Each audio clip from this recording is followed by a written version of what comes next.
Pray go. Hello and welcome back, everyone, to Rocket Rabbit Commentaries, and in this episode of Magic the Gathering Set Explorations, we are exploring, at Cloud's behest, Guildpact, one of the last vestiges of Ravnica that we still have to go through, amazingly enough, because I could have swore that we were done with Ravnica, but no, we still have at least one more thing of Ravnica to do.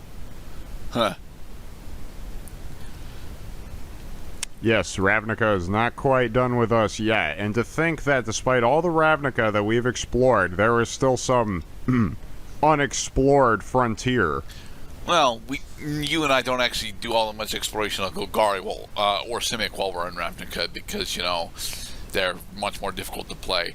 Which brings us to what colors we're playing as. I am going to be playing as Orzhov. I know that I played Boros last time, so I shouldn't actually be running anything from white. Problem is, Guildpact is very actually focused on the guilds that it's showcasing. It's specifically showcasing Gruul. I think it's Gruul, Izzet, and Orzhov, right? Yeah, the big ones. No tricolors in Ravnica. It's just the guilds, and it's just 2 colors at a time. And while I am running Orzhov, Mr. Cloud, I'm running Gruul because Gruul is cool. I'm gonna send you back to Gruul school. But you don't get the Raising Forerunners. So there. Waha. Yeah, you're right. I don't get Raising Forerunners. Alright. 7/7 with trample that has when it enters the battlefield, target opponent cries. Okay, so I'm running Orzhov specifically because there's a very specific win condition that Orzhov gets access to that I'm hoping to be able to show off. Is there any specific win con that you're hoping to actually show off with Gruul, Mr. Cloud? Oh, you'll know when it came. All right, so let us begin. Yes. For the glory of the guild. I rolled a 17. And I rolled a 14. All right, I will go first. Okay. I think. Oh, is your hand all set? Yeah, I can play this hand. Okay. Ooh. Dun, dun, dun. Alright, I'm going to start with the plains, and I will pass. A solid move. My turn. So now the question is, did you concentrate on early game white, early game black, or even Steven? Well, I usually try and go even Steven, even if the set doesn't really like doing that. Ooh. Yes. Stomping Ground is it's a dual basic land. It's a shock land, Mr. Cloud. No, I thought shock lands were the ones that, like, you pay a life, you tap, sacrifice it, and you put a basic land from your library No. onto the battlefield. Those are fetch lands. This is a shock land because it shocks you in order to come into play untapped. Right. And it's nice that I have the option. I don't have to have it enter the battlefield untapped if I don't want it to. Okay. We're going to go for a swamp, and I think, we're going to spend 2 in order to cast the Morning Thrall. Oh, this motherfucker. Mwaha. Alright. And with that, I will end. It seems that the tables have turned. Because I have a strong affinity for the Morning Thrall as well as my white and black demon Tim Burton friends. Let's do... Yeah, I'm going to put down a forest, and I'm going to pay 2 to cast the Silhana Ledgewalker. Ooh, and you have hexproof. And with this vertiginous view of all of Ravnica, I am going to, 1 attack at a time, whittle away at your life points while you gain it back because Morning Thrall has a weird way of saying it has life link. I'm going to end my turn now. Okay. Alright, ooh, that is very tempting. And you know what, I think I am going to go for it. But But first, we're going to spend a swamp in order to cast a Cry of Contrition. It's a sorcery. Yes. So, I'm going to have you discard a card. You're gonna make me discard a card, okay? I'm gonna discard. I'm gonna discard Battering Worm. Okay. Next, Cry of Contrition's other effect happens. Not annotation. I need attached card Mourning Thrall. So. Oh, so if the Mourning Thrall dies. No, then the Mourning Thrall is not card. dead. But when it dies, because Cry of Contrition is haunting the Mourning Thrall, I get to cast Cry of Contrition again. Mwah. Well, you're not. Well, I mean, it's not casting. It's not casting, but I get the effect again, which is effectively casting. So, I'm going to swing at you for 1 in the air with my Mourning Thrall. Darn it. Well, although my Silhana Ledgewalker it can't be blocked except by creatures with flying, it does not have in itself flying or reach. So I have to accept 1 damage. Okay, meaning I gain 1 life because I have a very weird way of having lifelink. Alright, next, during my main phase 2, I'm going to put down the Orzhov Basilica, bouncing this swamp back to my hand. The double lands. Right. Nice. And with that, I will end. How do we play a game where towards the end we go insane? Let's do Skarg, the Rage Pits. It's a weird non-legendary land that has a name. And then I'm going to pay 3. I'll cast the Silhana Starfletcher. Ooh, and this one actually does have reach. Yes.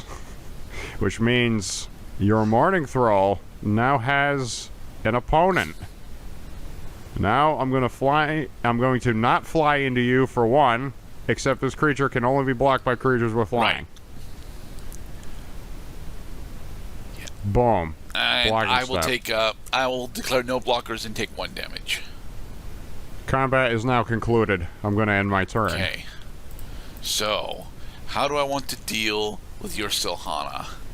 I think you want to make me keep discarding cards. I mean, I do, honestly, but it would be better off for me at the moment if I deal with Silhana now and solely and build. I probably should actually just build up my win con now, to be perfectly honest. But what I want to do is deal with Silhana now, so I'm going to do that. I'm going to put down this swamp, and then I'm going to spend 3 in order to cast Pillarly of the Sleepless. Pillory of the Sleepless. Boink. Ah, that freaking sucks, man. So it can't block, it can't attack, and I lose a life at the beginning of each of my upkeep. Yes. Alright. Next, I'll go into my combat step, and I will swing with my Mourning Thrall for 1 in the air.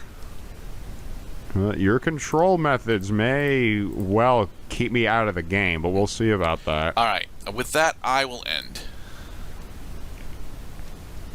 Turn number 4.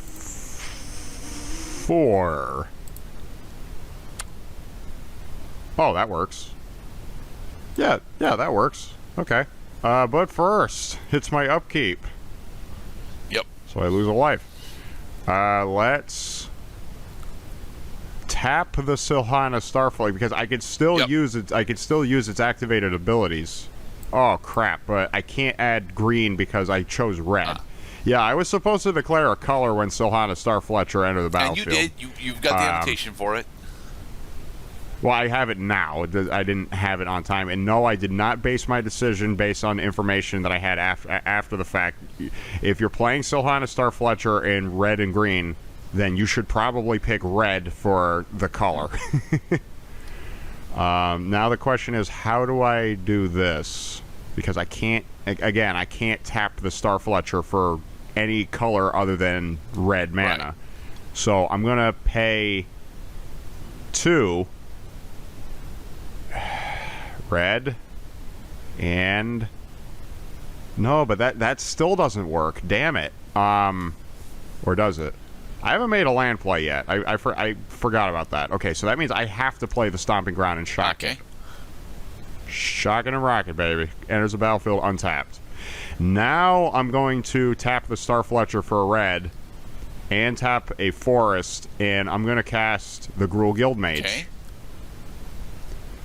And then I'm going to pay a green. I'm going to cast the Starved Rusalka. Okay. It has pay a green, sacrifice a creature, gain a life. Boom. Now I have an answer to get rid of Pillory of the Sleepless before it drains all my life points. And finally, I'm going to ledge walk into you for 1. Yep. I will take 1. Super. I'm going to end my turn now. Okay. Alright, so... you know, I'm going to put down a Plains, and then I'm going to spend 4 in order to cast a Blind Hunter. I remember this. Oh, yeah, this guy looks familiar. Yes, on a ZTB. He also has Haunt. On a ZTB, I'm going to drain life you for 2. Damn, dude. Just sucking away them life points. And then I'm going to enter combat. I don't think you can give your Guildmage reach at the moment, so I'm going to swing with my Morning Thrall. Swing for 1 with the Thrall. Yep. Very good, sir. I'm going to take 1 damage and then you gain a life. Alright. And, yeah, I will end. During your end step, I'm going to pay a green and I'm going to sacrifice the Silhana Starfletcher. Okay. I gain a life and the Pillory of the Sleepless falls off in the process. Yep. Alright, so now I got that going for me. Next turn. Yeah. Okay. We're doing some things right, and we're doing a lot of things wrong. For example, I think now's the time for me to pop a little Guildmage action. Yeah. Yeah, let's pop a Guildmage. I am going to pay 4, and I'm going to give the Gruul Guildmage +2/+2 until end of turn, because he can target himself. Okay. Next, I'm going to attack for 4 on the ground by itself. I will take 4. 4 damage is accepted. Nice. Okay, and then second main phase time, I'm going to return this forest to my hand so I can put down a Gruul Turf. Your own double land. It's my green and red counterpart to your Orzhov Basilica. Okay, my move. Okay then. I'll still have the ability to pump it up once, right? I don't know, Mr. Gerdat. You're going to need a little more damage on your board there. Well, thankfully I do have more damage. So, I'm going to spend 3 in order to cast another Pillory of the Sleepless on your Gruul Guildmage. You would. You flippin' would. Next, I'm going to tap a Plains in order to cast Shadowlands and equip it onto my Morning Thrall.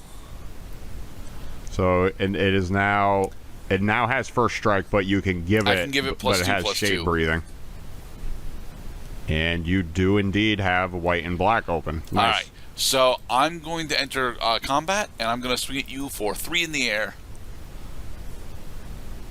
Swing for 3. Okay. I can't declare any blockers because both of your creatures have flying. I'm going to activate Shadowlands' ability, spend a white and a black in order to make my Morning Thrall a 3/3. Okay, so I take 5 damage this combat. Yes, and I gain 3 life. Just goes to show, once again, that early game flyers can really... Yeah, Morning Thrall and Shadowlands is fucking absurd. It is the win con. It is the win con that I wanted to show off, because...